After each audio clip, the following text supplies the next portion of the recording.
Hello and welcome back. I'm Catherine Camp, your hostess for this show.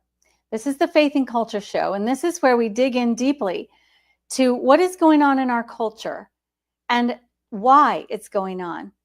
And we do this so that we can educate ourselves in order to have conversations with the culture around us, conversations that count, conversations with an eternal perspective.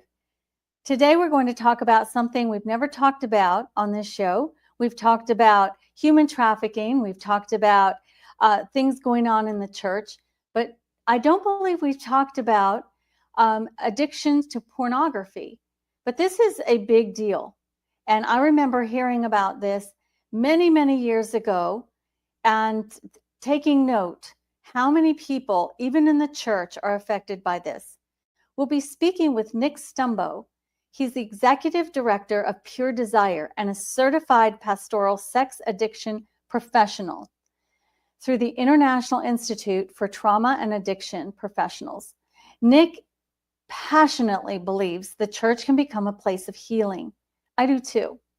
And that Pure Desire leads the way to freedom from sexual addictions. Nick earned a Master's of Divinity from Bethel Seminary in San Diego, California, and a Bachelor of Science from Crown College in Santa Cruz, California. He's the author of 3 books, including Setting Us Free, Safe, Creating a Culture of Grace in a Climate of Shame and Hope, Healing and Freedom. His latest book, co-authored with Ashley Jameson, Pure Desire's Director of Programs and Partnerships. We'll be talking about his book and his ministry. He is the host of the Pure Desire podcast and a frequent contributor to Pure Desire blogs and documentaries on sexuality and addiction recovery. As a sought-after subject expert, he appeared as a guest on Focus on the Family Radio and in other popular media outlets. And now we're privileged enough at the Faith and Culture Show to have him talk to us here. Hi, Nick. Thanks, Catherine. Appreciate being on the show today. I'm so glad you're here. I'm glad that that you all reached out to me and that it kind of came out of nowhere. So I think it's from God. And I just want to get into, maybe let's just talk a little bit first about what led you to look at this problem and even write this book that you have out now. I just remember, I think it was, I noticed that Josh McDowell is on a website where your book is, and he was talking about the problems of pornography and that 75% of the population was addicted to it. And that was 15, 20 years ago. So I can't imagine anymore what it is, especially with the children getting younger and younger.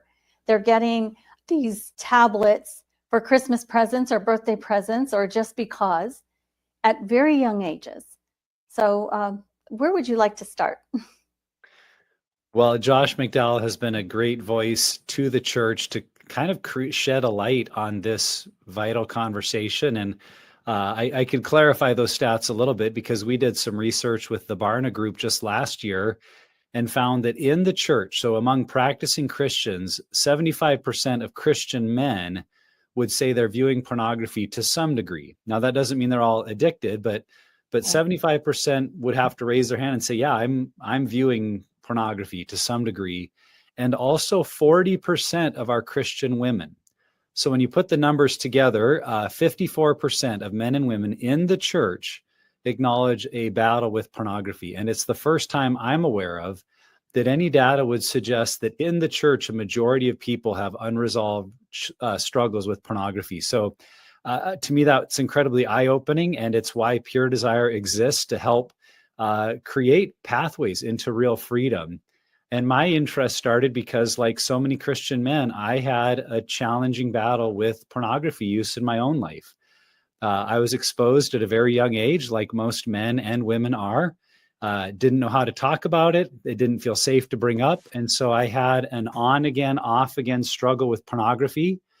And in my story, I was very devoted to the Lord. I felt called into pastoral ministry at a young age and pursuing that with my whole heart, at least as much as I knew how to, and having the occasional struggle with pornography. And so I would often dismiss it as curiosity or something that just happened, and would promise God and myself and others that it was going to be the last time.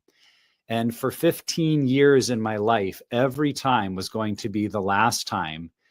And yet, without resources to change or understanding what that pathway looked like, I continued to struggle throughout Bible college, into my marriage, and into ministry. Even though I was trying very hard to stop, I didn't know what else to do. And that was in 2010, when this issue was really causing significant strain in my marriage. I was trying to be honest with my wife. I didn't want to live a lie. So when I would struggle, I would tell her, and it would cause incredible pain, and we'd work through it and get back to a new normal. But as it kept happening, it was really destroying my wife's heart and our relationship. And that was right when God, in his sovereignty, introduced us to Pure Desire Ministries. And we went through their 1-year program of counseling and groups both for myself as the struggler and for my wife as the betrayed spouse who needed her own journey of support and healing. Even though she had done nothing wrong, she needed help in a very different way than I did. But as both of us got the help that we needed, it created incredible momentum and freedom in my life. It changed our marriage. It changed my behaviors. But at a deep level, I would say it also changed how I viewed myself and the kind of person I was in ministry. And so we couldn't help but share that journey with our church, where I was a lead pastor at the time. And that really led to a whole new approach to ministry that we found changing the lives of men and women, both in our church and in our community. And that story was so successful that Pure Desire asked me to come on full-time as the executive director with our founder, Dr. Ted Roberts, who wrote the book Pure Desire in the late 1990s. Some of your listeners might be familiar with that. That's the namesake of our organization and our founder. And he was at that time in his early 70s and had been diagnosed with Parkinson's. And so the team felt like I was the right fit to come and take our team into the next generation and into the future. And so I've now had the honor and privilege to be in that role for 9 years, and both getting to tell my story and help countless others find that real freedom, real healing is possible when we understand what's really going on in this topic. And so, yeah, that's just a bit of my story and why we wrote the book, why I'm in the role I am. I like to say it's the career that nobody chooses, but in a way, God chose me for this, as it's really the outcome of my own story and getting to share that with others. That's for certain. I'm wondering, as a pastor, and you decided to open up to your congregation, did you find that when you did that, it opened the door for those in your congregation who were struggling with the same thing? Or did you find people were repulsed by what you were talking about? Well, to be clear, it's not something I wanted to do.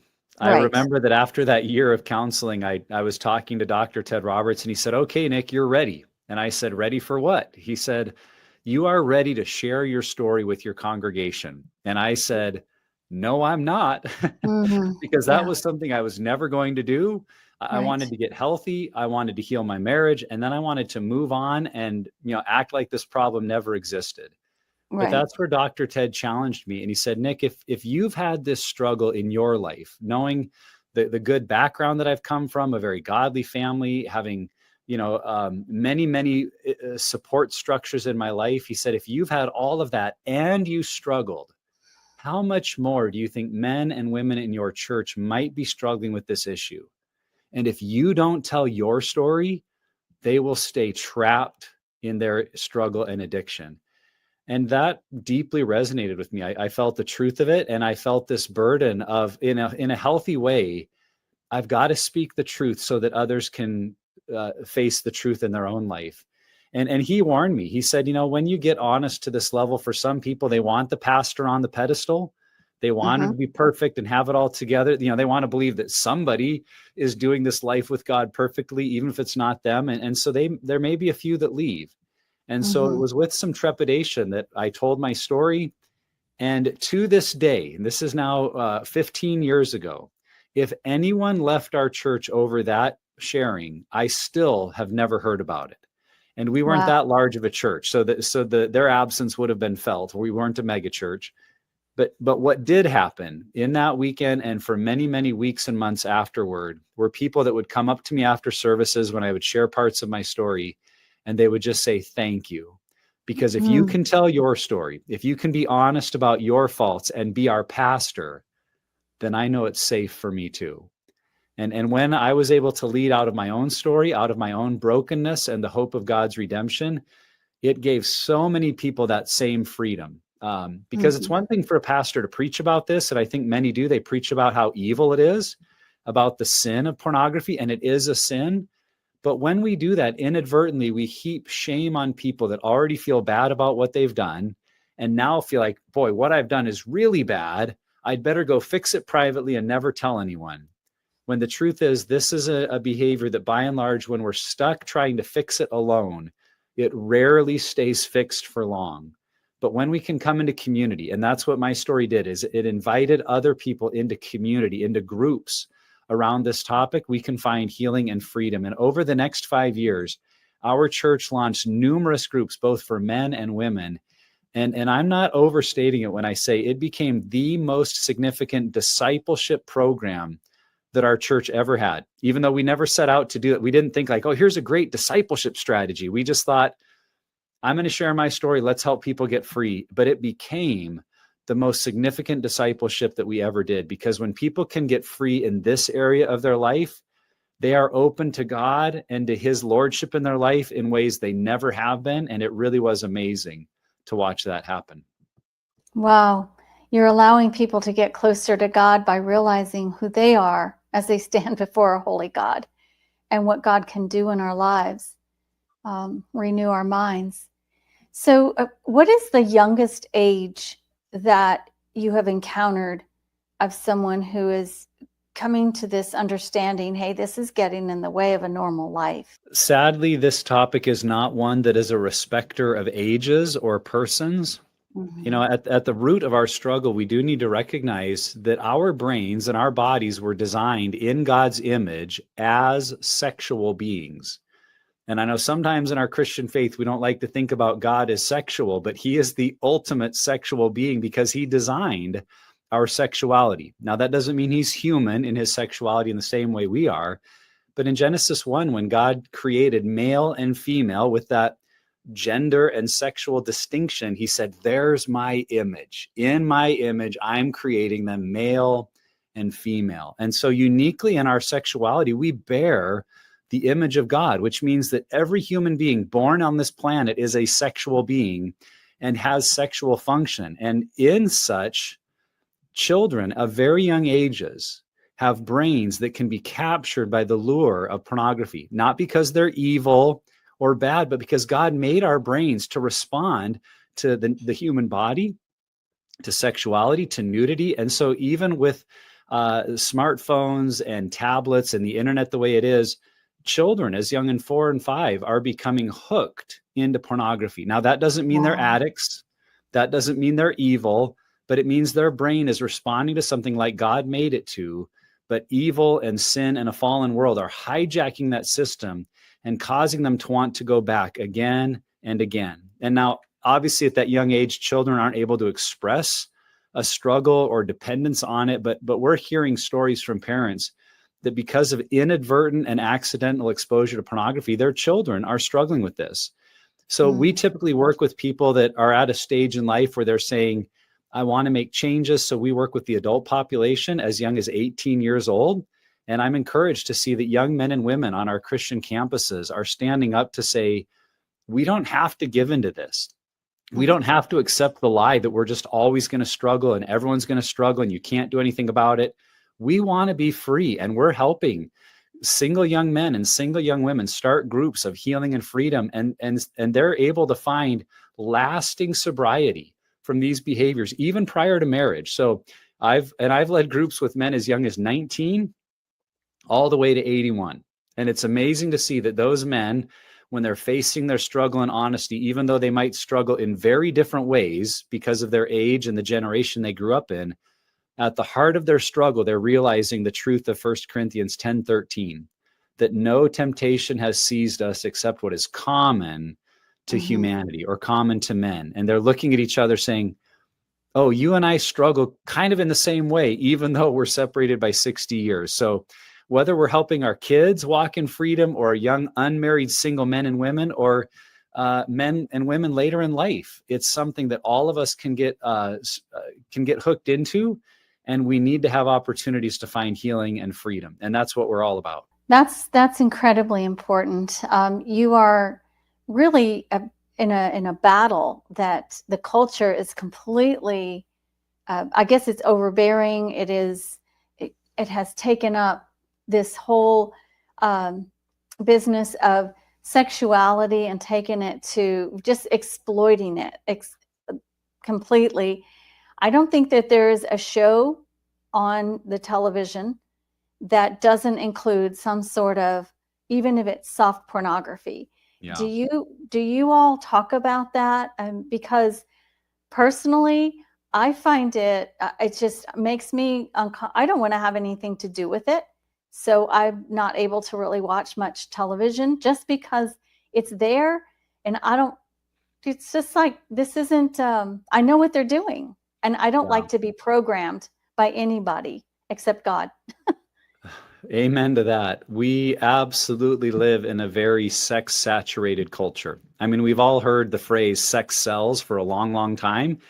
And that phrase is so common because it's true. Because our brains were designed by God for healthy purposes, but have been hijacked by sin and by Satan in a fallen world. And sex sells because our brains are wired to like that. And that's something we talk a lot about with people to try to help them remove some of the shame that yes, we may be entering into sinful behavior, but our brain was made by God to be drawn to these things, to have curiosity and fascination, and even, brain chemicals that create feel-good emotions and responses that make it such a powerful drug. And because that drug can so easily be administered through our eyes or our thoughts, it is everywhere. And that I'd mentioned the research that we had done with the Barna Group last year. And even among the Christian population, we asked the question, how comfortable are you with the amount of pornography that you're using? So of anyone who said that they're viewing pornography to some degree, they were asked that follow-up question. And only 21% said they wish they didn't use pornography at all. So think about that. 79% of Christians said they were comfortable with some level of porn use. And to me, that really reveals the way we've been accommodated to a cultural view, that we've just accepted this as normal. We're not practicing the words of Job, who said, I've made a covenant with my eyes that I will not sin. I won't look at anything lustfully. We've changed that to say, well, as long as I only lust and don't go too far with it, I think it's okay. And I believe some of that is because so many men and women in isolation in their own life have tried very, very hard to change this behavior, only to find themselves going back again. And so when we're stuck in a behavior that we believe to be wrong and we can't change, we have one or two options. Either we have to live in the guilt and shame and just believe there's something wrong with us, or we change the standard. We say, well, maybe it's really not that bad. And unfortunately, in the absence of viable, proven solutions, too many Christian men and women are saying, well, I guess this is just as good as it gets, and we'll just need to accept it. And I'm here to say we don't have to do that. that there are better ways. And that's, why we've written the book, the reason you're having me on today, because we want people to understand, what does that pathway look like? Because just feeling guiltier and promising God one more time that we're never going to do it, as sincere as that may be, and believe me, I did that hundreds, if not thousands of times, and I meant it every time.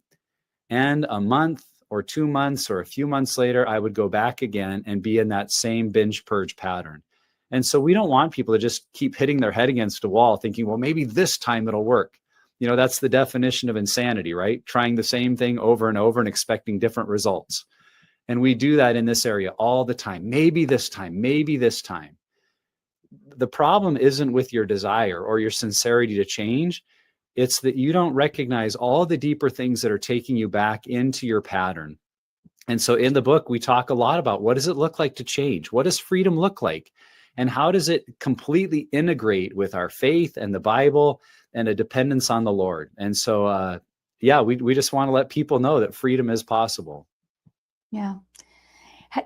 Did you, in your book or preparing for this book, did you all do any studies of the chemicals that are released in our brains when it comes to sexuality? Well, we haven't done the studies ourselves, but thankfully this is an area where the human brain is the human brain, whether we do the Christian research or secular, that everybody's looking at the same brain. That's and right. we know a lot of things to be true about the research, that in our sexual struggles, what is quickly being released in our brain is the chemical called dopamine. And maybe all of your listeners will be familiar with dopamine because it's become kind of a cultural norm that when you eat good food, dopamine is released. When you go on a vacation and see that beautiful sunset, dopamine is released. When you hold your spouse's hand, dopamine is released in appropriate ways and levels. But that's the very system, along with other brain chemicals like adrenaline, and for men and women, there's other chemicals being released like vasopressin and oxytocin. That in this whole realm, we would call these the feel-good chemicals. That again, God gave us. God made for us to experience, so that when we had a pleasurable experience, something in our brain would say, oh, that was good. I want to do that again. But that's what sin and Satan and a fallen world can hijack, because in lust and fantasy and acting out sexually, all of those chemicals are still present. And when they get released into our brain, as God designed it to, our brain says, oh, I liked that. I want more of it.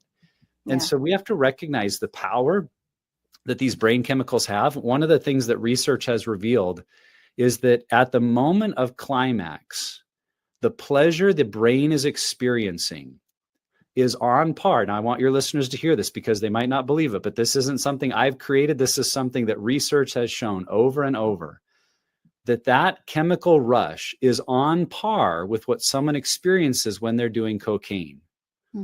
Now, cocaine obviously has other different side effects and impacts on the brain and the body, but at a purely pleasure-centered level, pornography and the sexual experience are on par with the chemicals released.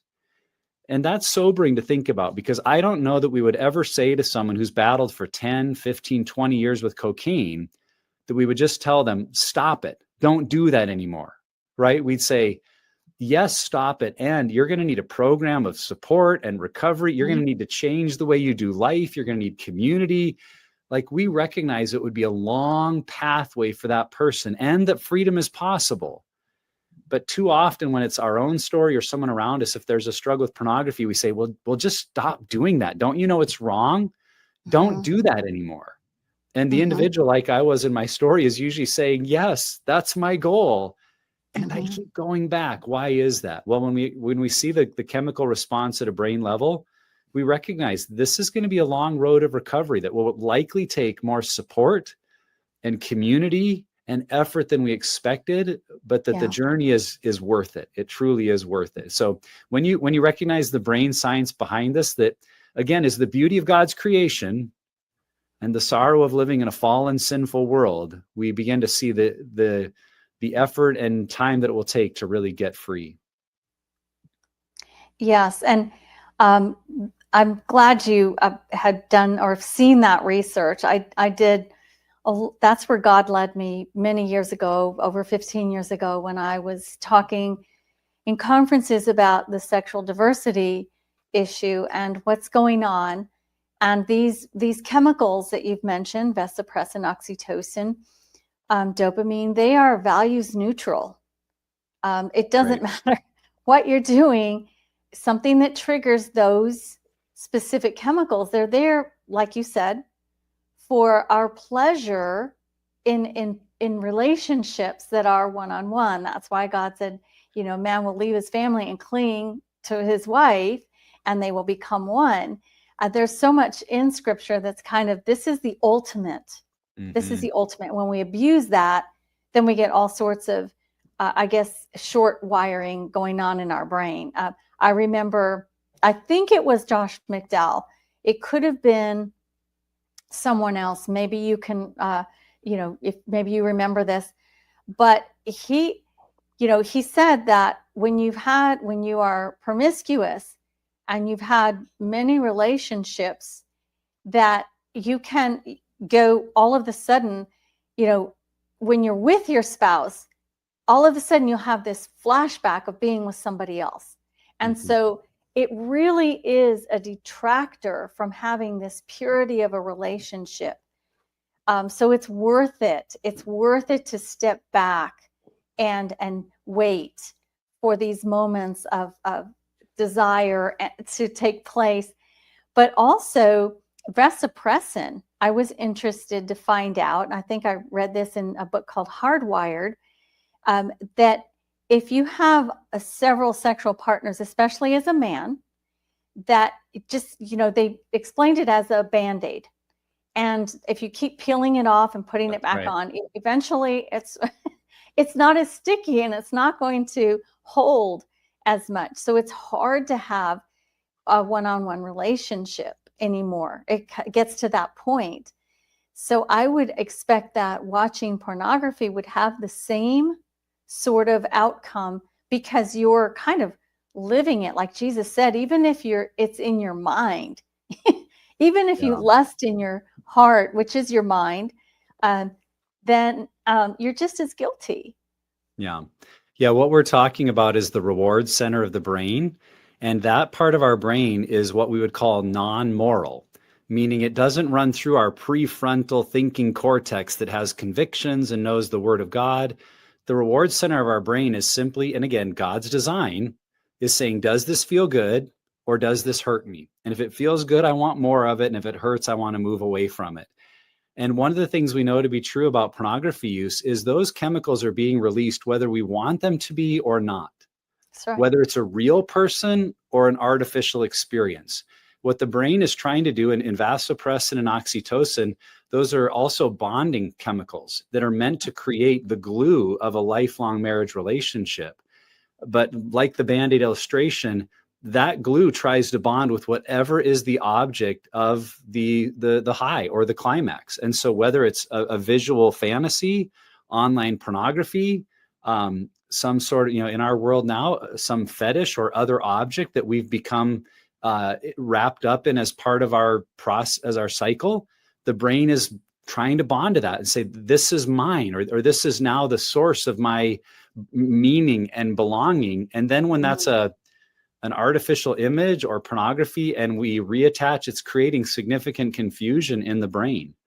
Sometimes you can see the truth of a story by the extremes. And one of the extremes is now essentially a massive social experiment that we're all in the middle of, because young men, so we're now seeing the first generation of young men that have grown up with the internet from their birth or from childhood, have been raised on the internet, and many of them deep into pornography for many years, even by their early to mid 20s.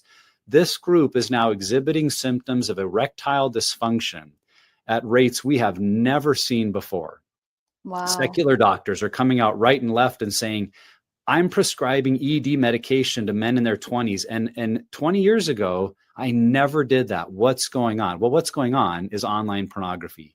And young men have become so accustomed to a certain form of sexuality that when they look to have a real relationship, and again, these are Christian men, secular men, it's not a respecter of religious beliefs. It's the reality of how our brain is functioning. They're not able to have the kind of intimate relationships that God designed us for. And that is very frightening to them, as it should be.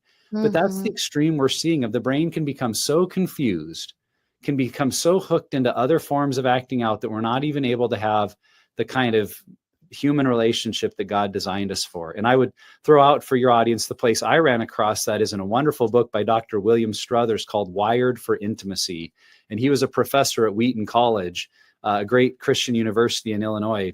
And his book really walks through an understanding of how God designed the brain to work and how significantly pornography fools the brain into false methods of getting that chemical rush. So that book again is Wired for Intimacy. So if you get our book, Hope, Healing, and Freedom, which I hope you will, you could also check out some deeper writings in Wired for Intimacy about all these things we've talked about there. But we also do have quite a bit about the brain in our new book. My co-author and I included that as part of helping people understand why this is a deeper journey of healing.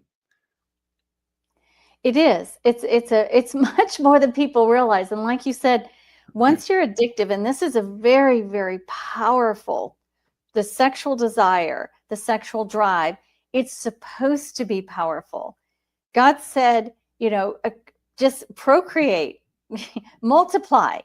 And the only way we're going to do that is if we have this desire for our spouse. It's the first command in the Bible, right? Be fruitful and multiply. Fill the earth. It's God's design. Mm-hmm.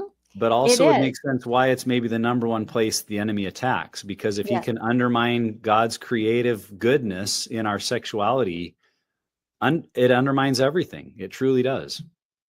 Yes, it does. And the enemy knows that.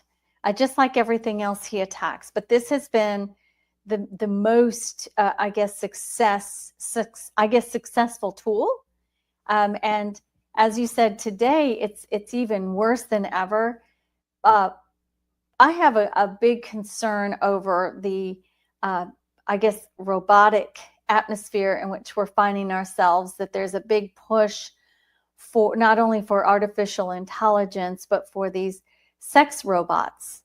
And I'm not sure if you all have breached that topic, but we're getting to the point of, okay, what happens when people have relationships with it's like an inanimate object that seems real because they really do look like humans and can be programmed to say and do whatever you want. How do you, what is your, what are your thoughts in that area? I think about this a lot right now with everything happening and developments in our culture, which, on the side of like medicine and caring for the sick, there are tremendous things that this technological advancement will do for us. But I think also about the verse John 10:10, that he comes to give life and life to the full, but the enemy comes to what? Steal, kill, and destroy. And what we're seeing is that the human brain can be so tricked that someone would actually prefer the artificial over a real human relationship. And so in that regard, we're seeing the age of marriage go up every year. We're seeing more young men and women choose not to marry or even have dating relationships because they say it's too complicated, it's too messy. And so what is ultimately happening is the undermining of the family and the undermining of marriage. Because if you have in our future, potentially countless men and women that would actually prefer an artificial life, whether it be AI or an actual robot, over the relationships that God has called us to, then the enemy has truly stolen and killed and destroyed the life that God meant us to give. And I'm not saying you have to be married to experience the full life that Jesus has for you, but that he meant for us to be in deep, intimate relationships with one another. Now, intimate does not mean sex, because some of us think they're the same. It's possible to be intimate without sex, and it's also unfortunately possible to have sex with no intimacy. And that's what many people in our culture are experiencing today. At its heart, intimacy means to be fully known and fully loved. And that's what God made us for in relationship with him and with our spouses and in friendships, in non-sexual ways, that to my friends, they can know everything about me and they love me for who I am. Even as I'm an imperfect person in process, I'm loved and known. And that's what we were made for. And you cannot experience that in AI or robotics. What people are experiencing is the chemicals, the pleasure high, the hit. that is just taking our addictive tendencies and amplifying on them, because it is giving the human brain whatever it wants, whenever it wants, however it wants. And we all know that routes like instant gratification and just simply giving free rein to my desires is never healthy for us when it's done in any way apart from God's call and God's life in us. So I think you're right to be troubled by it. I think our society isn't asking nearly enough questions to say, is this healthy for us? Is this going to be healthy for human flourishing and for our children? I mean, apart from even the faith component that we believe, society is just starting to ask some of those questions. And I believe in the future, many of these topics are going to be looked back on like we look back on smoking. You know, in the 30s, 40s, and 50s, smoking was cool. They thought it was healthy, right? Our grandparents had methodology of smoking to get better. Well, now we kind of laugh about that because we know the incredible impact of cancers and all the negative health effects. And yes, people still choose to smoke, but by and large, as a society, we've said that's not healthy. And unfortunately, I think it's going to take us a few decades to see how unhealthy this is, where our society is going to turn and go, this isn't healthy. Look what it's doing. Yeah. But as followers of Christ who have a biblical worldview, we're wise enough through the Holy Spirit to see that now and say, we need to begin to stand for truth. We need to stand for true intimacy that God made us for. We need to stand for biblical marriage, because though it may have gone out of vogue in some of our cultural circles, it's the best thing for the family unit. And when we actually see God's design for the brain and sexuality, those very same brain chemicals that we were talking about, vasopressin, oxytocin, they were designed to create monogamous relationships that over time, as we age together, if we are only bonding with that one spouse, the human brain is actually designed to experience the same level of satisfaction and pleasure with diminishing experiences. So think about that. As our human bodies age, we can't do the same things in our 60s that we did in our 20s, but God knew that and pre-designed that if we were faithful according to his plan, that even later in life, we would experience the same levels of satisfaction with our spouse, even though maybe the physical stimulation would be lessening.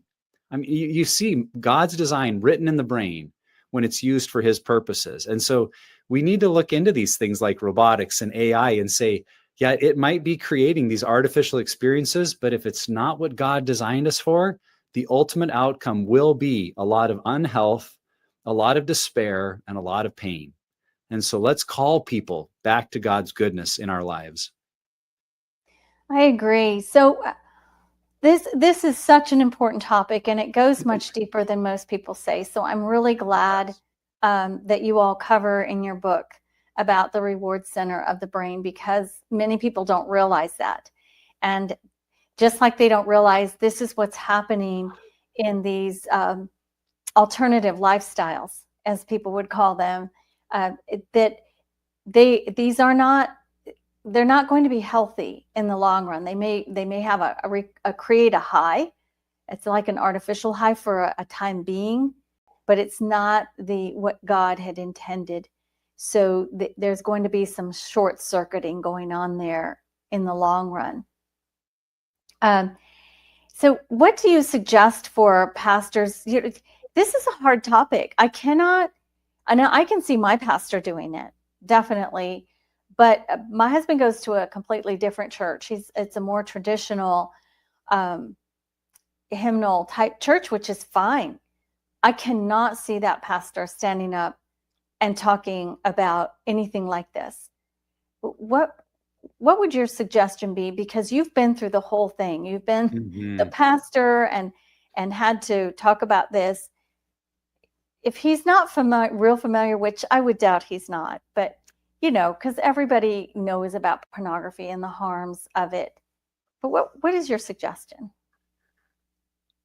I think we need to come back to a very biblical foundation, which is the holistic nature of our lives. The greatest commandment, to love the Lord your God with all your heart, all your soul, all your mind, and all your strength. Those aren't four different parts of us. In a way, they are. That's That's meant to be the unified wholeness of our lives living for God's glory.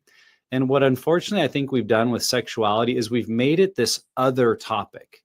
That over here we can come to church and we can read our Bibles and we can talk about prayer and relationships and even finances and feel like we're firmly in the biblical worldview and spirituality. And then we kind of put sex over here, like it's this different category. We're not sure what to do with it. And I think if we were being 100% honest, some of us think God got embarrassed when he made sex, like that he blushed. But I try to tell people all the time, God did not blush when he made you a sexual being.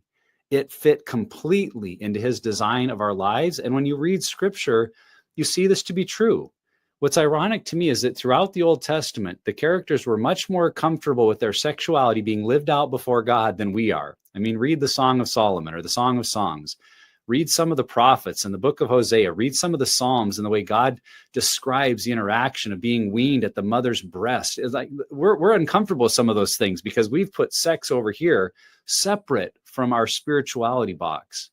And I think that's the starting point, is to come back to Genesis 1:27 and seeing God say, in my image, I made male and female, which means, in my opinion, it's impossible for us to truly understand God without thinking about it through the lens of our gender and sexuality. That there is something in our maleness that is unique to God and something in our femaleness that is unique to God. And if we can start in the beauty of his creation, our bodies, our body's ability to respond sexually is God-given.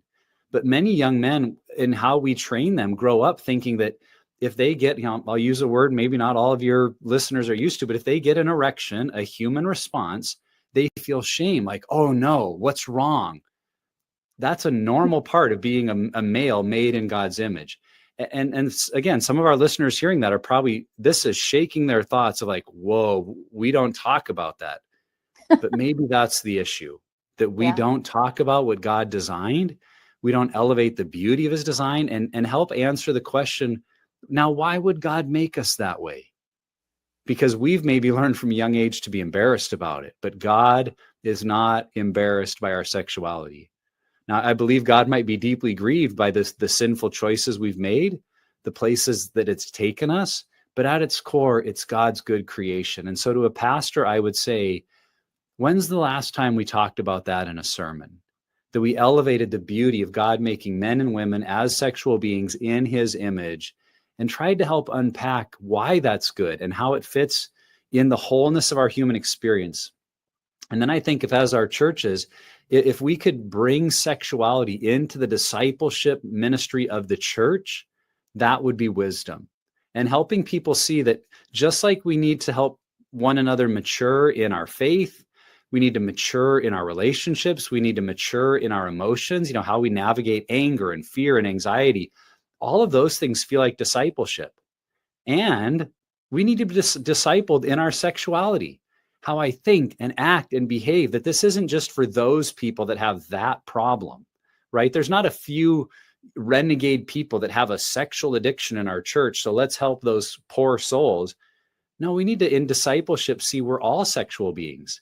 And because we're born into a sinful, fallen world, we all need training and to be discipled in this area of our life. And if the church could wrap their arms around this idea that we can be a part of discipling men and women in their God-given sexuality, then we would see tremendous inroads into how we deal with those who are struggling with pornography. Because if we just treat pornography like an isolated thing that's different than our faith journey, we're not going to get there.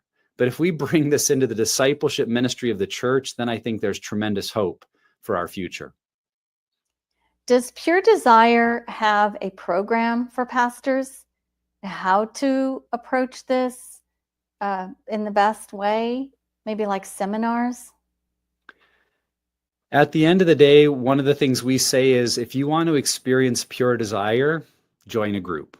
Because a group is all about understanding my God-given sexuality, seeing the ways that I've maybe got caught up in unhealthy cycles, and how do I find freedom and honor him in my life. And so we have groups for men and for women, and we routinely have pastors go through those groups. So that would be my starting point to say, if you're a pastor like I was, that had an on again, off again struggle like I did, You need a group experience for healing and recovery. You're not going to change on your own.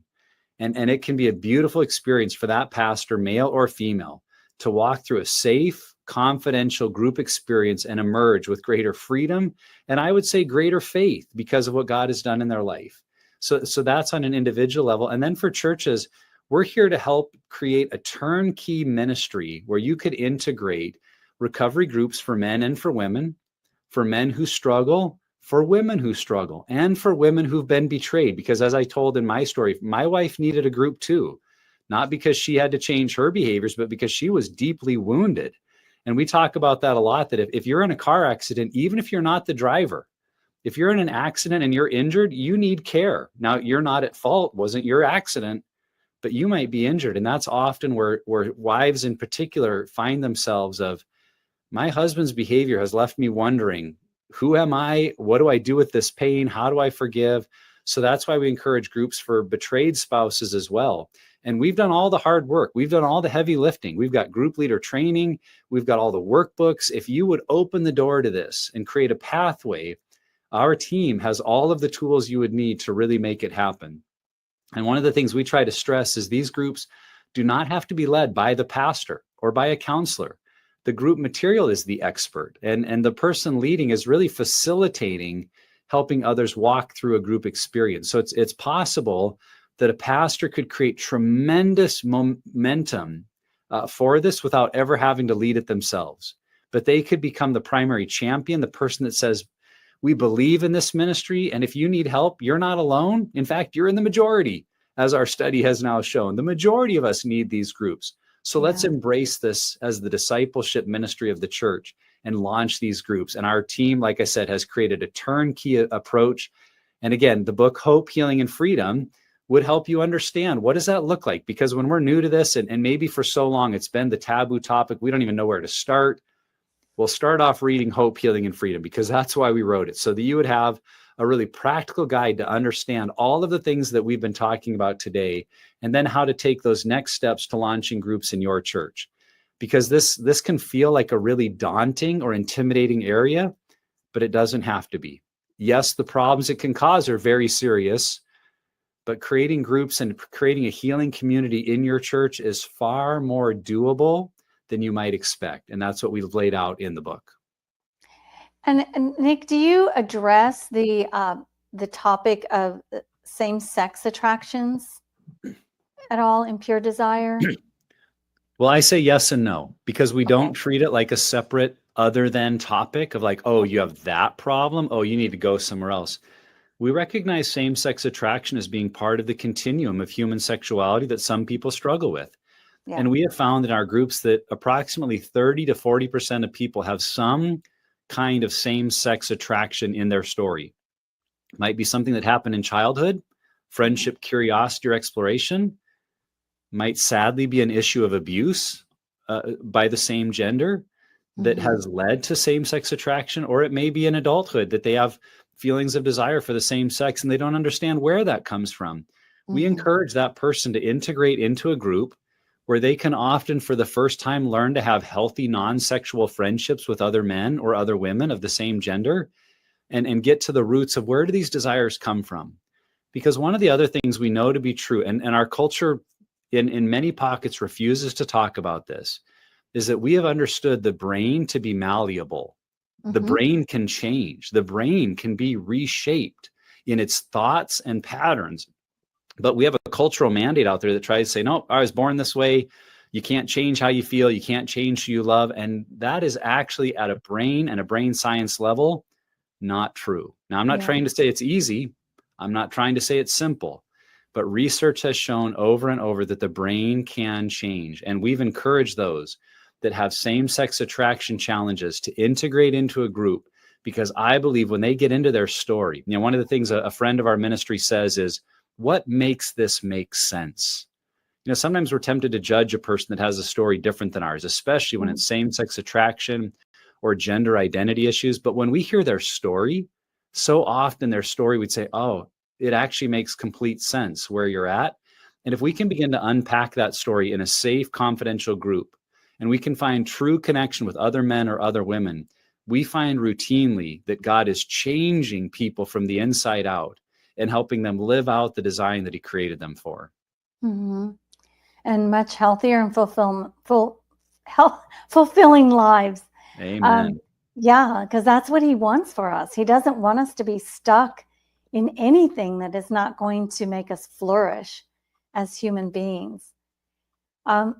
With Pure Desire, are these online tutorials or groups, or do you have groups all over the country? How does it work? I'm glad to say it's yes to both. Okay. If you look on our website and find all over, there's a button that says join a group, join a group. And if you clicked on that, you could be taken to a map that would show you about 1,300 churches around the United States that offer some kind of a Pure Desire group. And if that happens to be one around you, that would be a wonderful starting point. And that number 1,300 sounds great until you start to expand the map and you realize, that might be one group in the whole state of Kansas. And because many people lack access to a group, we've also launched online groups. So every week there's new groups that are being posted on the Pure Desire website for men and for women that you could go and you could join a safe, confidential group meeting with 6 or 7 other women or 6 or 7 other men from around the country and begin your healing journey today. So yes, both online, if there's nothing around you, or potentially in person. And if you're saying, I would rather do it in person, could I start a group? The answer is yes. Our team would love to help you with maybe a group of your peers or others at church that have had this same challenge and they've said, we need to do something. You could gather that group together and start something in your own church, and we could help you how to get that started. That's wonderful. Okay. Where do people find this information if they just kind of want to start exploring? Well, you should visit our website, puredesire.org. And it's Pure Desire singular, not plural. Some people want to say desires, but we have one singular pure desire, and that's for Christ and to honor him in our life. And so go to puredesire.org, and you'll find all of our groups that meet around the country, or the online groups, as well as our store page where you can order the book, Hope, Healing, and Freedom, and a free tools page that you could download all kinds of tools that could help you start to take some steps or implement some recovery strategies. And that's also a great place to find our weekly podcast. The Pure Desire podcast is helping people have conversations that they've never had before. And that for many people is a safe starting point when they say, boy, I want to learn more. How could I learn more about my own journey? Grab the book, listen to the podcast, and I believe that will lead you into your next steps. That's wonderful. Wow, what a great ministry this is. I'm so glad that we got connected. This is me too. And I can't tell you how much I appreciate the fact that you do recognize the brain and the chemicals in our brain. If more people understood that, they would maybe start to understand when they're being marketed to on the television. And that when we talk about the brain, we're not leaving the Bible behind. We're still deeply in God's creation and in his word.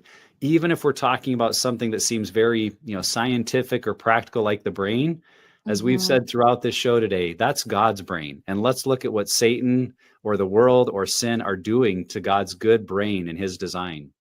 Yeah. That's Satan's job, like you said, to steal, kill, and destroy. And those are very powerful words. And that's what he is dying to do, is to destroy our lives. So once we understand that, and we can heal, and Paul talks about that we can have a renewing of our mind. He didn't know about neurogenesis or neuroplasticity at that time. He just saw what was happening to the people that were coming to Christ, and their lives were changing and their way of thinking was changing. And that meant their behaviors just automatically started to change. So what a wonderful ministry. Thank you so much for spending time with us today. I truly appreciate all the hard work that's gone into what you all are doing. Yeah, thank you so much for featuring our book and for letting me share my story. And I hope people see that this is a pathway that can work for them too. Yeah, I do too. Well, God bless you. And really, I'll be praying for this to just explode even more than what you already have. You said 1,300 That's groups. That's great. There are, I think it's like 3,300 counties in our country.